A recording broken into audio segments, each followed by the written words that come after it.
Hello friends, अगर आप इस तरह का स्टेटस बनाना चाहते हैं तो इस वीडियो को ज़रूर अंत तक देखना। सबसे पहले आपने काइनमास्टर को ओपन करना है। ओपन करने के बाद प्लस के आइकन जाना है। जाने के बाद आपने 9/16 का रेशो ले लेना है। रेशो लेने के बाद आपने सेटिंग पर जाना है। सेटिंग पर जाने के बाद एडिटिंग पर जाना है। फिल स्क्रीन कर देना है।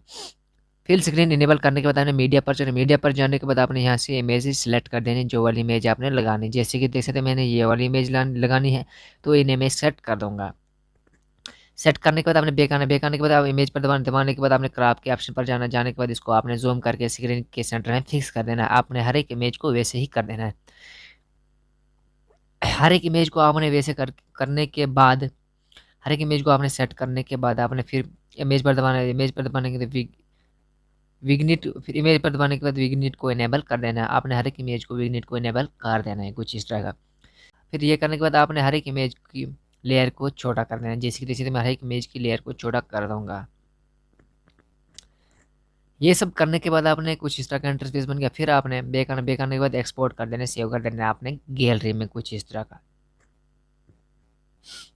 फिर से फ्रेंड्स आपने बैक आने के बाद आपने प्लस के आइकन पर जाना। जाने के बाद आपने 9/16 का रेशो ले लेना है। रेशो लेने के बाद आपने मीडिया पर जाना। यहाँ से आपने इमेज ले लेना है, कोई सा भी। जैसे देख सकते मैंने ये वाला इमेज ले ली। लेने के बाद आपने इसको लेयर लंबी कर देना। लंबी करने के बाद आपने क्रॉप के ऑप्शन पर जाना। जाने के बाद इसको स्क्रीन को सेंटर में फिक्स कर देना, कुछ इस तरह का। फिर आपने इक्वल पर दबा देना है। इक्वल पर दबाने के बाद आपने फिर से लेयर पर जाना है। लेयर पर जाने के बाद आपने वही वाला इमेज ले लेना है। फिर से इसका आपने बैकग्राउंड रिमूव कर देना है। जैसे देख सकते हैं मैंने ये वाला इमेज ले लिया, इसका बैकग्राउंड रिमूव है। फिर आपने वहाँ पर सेट कर देना है बिल्कुल अपोजिट, बिल्कुल सामने आपने खड़े कर देना है, कुछ इस तरह का इंटरफेस। फिर आपने विग्निट पर आना है। विग्निट को इनेबल कर देना है। इसकी लेयर को लंबी कर देना है खींच के।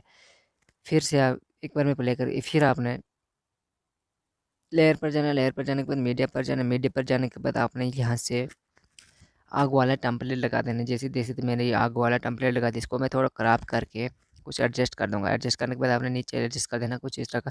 फिर आपने नीचे ब्रीडिंग पर आना, स्क्रीन को इनेबल कर देना है। फिर आपने 3 डॉट पर जाना है। 3 डॉट पर जाने के बाद इसको सेंड टू बेक कर देना है। इसको सेंड टू बेक करने के बाद कुछ इस तरह का इंटरफेस बनेगा। फिर आपने इसी टेम्पलेट पर दबाना। दबाने के बाद 3 डॉट पर जाना है। 3 डॉट पर जाने के बाद इसका डुप्लीकेट कॉपी आपने ले लेनी है, कुछ इस तरह का। ये ले लेने के बाद आपने यहाँ पर इसको थोड़ा क्रॉप करके यहाँ पर एडजस्ट कर देना, कुछ इस तरह का। ये एडजस्ट करने के बाद फिर से आपने इसकी डुप्लीकेट कॉपी ले लेनी, कुछ इस तरह का। डुप्लीकेट कॉपी लेने के बाद इसको आपने ऊपर एडजस्ट कर देना है। यहाँ एडजस्ट करने के बाद इसकी लेयर को खींच के थोड़ा पीछे लगा लेना है आपने, कुछ इस तरह का, ताकि पहले ये जले फिर आप घुटनों पर आए आग। फिर आपने लेयर पर जाना है। फिर आपने टेक्स्ट पर जाना है। टेक्स्ट पर जाने के बाद आपने यहाँ पर एटीट्यूड लिख लेना है। ये लिखने के बाद आपने फिर इसको थोड़ा आपने जूम कर देना। जूम करने के बाद आपने यहाँ पर इसको रोटेट करके यहाँ पर कुछ इस तरह का एडजस्ट कर देना है। एडजस्ट करने के बाद आपने सिर्फ 3 डॉट पर जाना है। 3 डॉट पर जाने के बाद सेंड टू बैक कर देना है। बैक करने के बाद आपने इसको खींच कर ऊपर यहाँ पर फिक्स कर देना है। यहाँ पर करने के बाद फिर आपने यहाँ डिलीट के ऊपर ऑप्शन आ रहा है चाबी का, इसका इस पर दबाना। दबाने के बाद आपने कुछ इस तरह का इंटरफेस आ जाएगा, कुछ इस तरह का इंटरफेस आएगा। फिर आपने इस लेयर को भी आगे आगे बढ़ाते रहना, प्लस पर दबाते रहना आपने, कुछ इस तरह का। प्लस पर दबाने के बाद आपने फिर इस एटीट्यूड को भी आगे खींचते रहना है।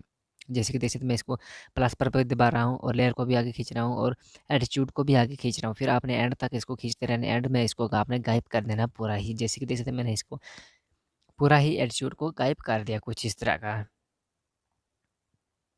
फिर आप मैं एक बार आपको प्ले करके दिखाऊंगा, कुछ इस तरह का इंटरफेस बन गया।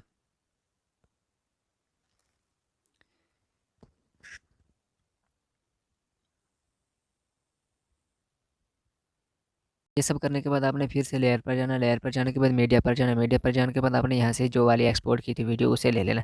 जैसे कि जैसे मैंने ये वाली वीडियो ले ली उसे।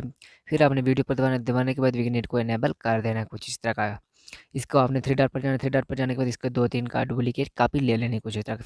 फिर से मैं लेयर पर जाऊँगा, लेयर पर जाने के बाद मीडिया पर जाना है, मीडिया पर जाने के बाद आपने फिर यहाँ से एक बॉर्डर पीएनजी लगा देना है, कुछ इस तरह का। बॉर्डर पीएनजी लगाने के बाद इसको फुल स्क्रीन कर देना, फुल स्क्रीन करने के बाद कुछ इस तरह का इंटरफेस बन गया। जैसे कि देख सकते हैं मैं ये फुल तैयार हो गया। एक बार आपको प्ले करके दिखाऊँगा, कुछ इस तरह का बन गया।